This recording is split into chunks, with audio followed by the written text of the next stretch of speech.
ஆன்மீக நண்பர்கள் அனைவருக்கும் வணக்கம். ஓம் ஸ்ரீ மகா பெரியவா திருவடிகள் சரணம்.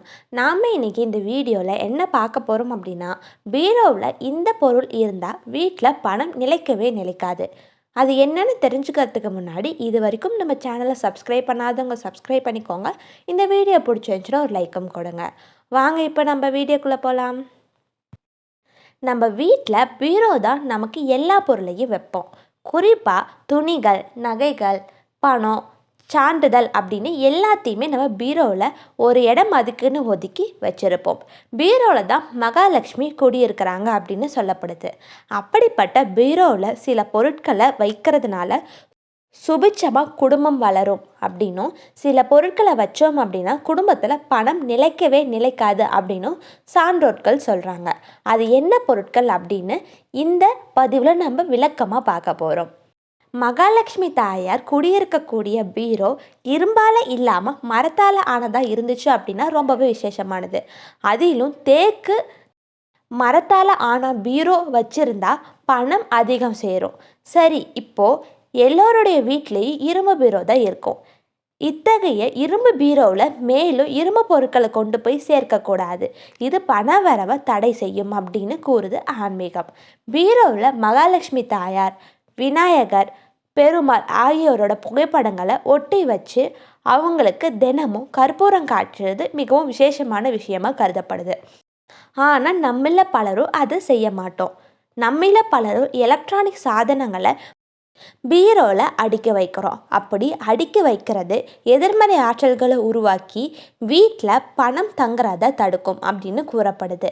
அதனால பழைய ஃபோன், சார்ஜர், ஒயர் போன்றவற்றை பீரோவில் வைக்கிறத தவிர்த்துடுங்க. பீரோவில் கடைசி பகுதியில் நாம் துணிமணிகளை அடுக்கி வைப்போம். அதில் சிலவற்றை மடிக்காமல் குப்பையாக திணிச்சு வச்சுருக்கிறது இயல்பான ஒன்று தான். இருந்தாலும் வீட்டில் எதிர்மறை ஆற்றல்களை அதிகரித்து பண வரவை குறைக்க செய்யும். பொருளாதார வாய்ப்புகளை குறைக்கும் அபாயமும் இருக்குது. ஓடாத கடிகாரம், ஸ்மார்ட் வாட்ச், ரப்பர் பொருட்கள், கிஃப்ட் ஐட்டம், பிஞ்சு போன பொம்மை, அறுத்த காலணி, ஷூக்கள் இவற்றை கூட அவ்வப்போது அப்புறப்படுத்துறது ரொம்பவே நல்ல விஷயம். எவ்வளவு நாட்கள் ஆனாலும் இவற்றை மீண்டும் பயன்படுத்த முடியாது. அப்படி இருக்கிற பட்சத்தில் அதையே கொண்டு போய் பீரோவில் வச்சு எதிர்மறையான ஆற்றல்களை உருவாக்கணும். எந்த இடத்துல ஒரு நேர்மறையான ஆற்றல் இருக்குமோ அங்கே இருக்கக்கூடிய பொருட்களில் நேர்மறையான பலன்களும் இருக்கும். மேலும் பீரோவில் தூசி சேர விடக்கூடாது. கடைசி கீழ் பகுதியில் அதிக தூசிகள் அடங்கியிருக்கும். இந்த பகுதியை எப்போது சுத்தமாக வச்சுக்கிட்டே இருக்கணும். பீரோ முழுவதுமே எப்பொழுதுமே வாசனையாக வச்சுருக்கிறது ரொம்பவே முக்கியமான விஷயம். இதற்கு தான் பூஜை செய்கிறப்போ பீரோவை திறந்து அதுக்குள்ளே தீப ஆராதனைகளை காமிக்கிறோம். சாம்பிராணி புகைகளை கூட பீரோக்குள்ளே காமிக்கிறது உண்டு. இது மாதிரியான பூஜை முறைகளை நாம் பின்பற்றும் பொழுது அங்கே பணமும் நகையும் மென்மேலும் சேரும். குடும்பத்தில் சுபிஷம் நிலைச்சிருக்கும். வருமானத்தில் பஞ்சம் இருக்காது.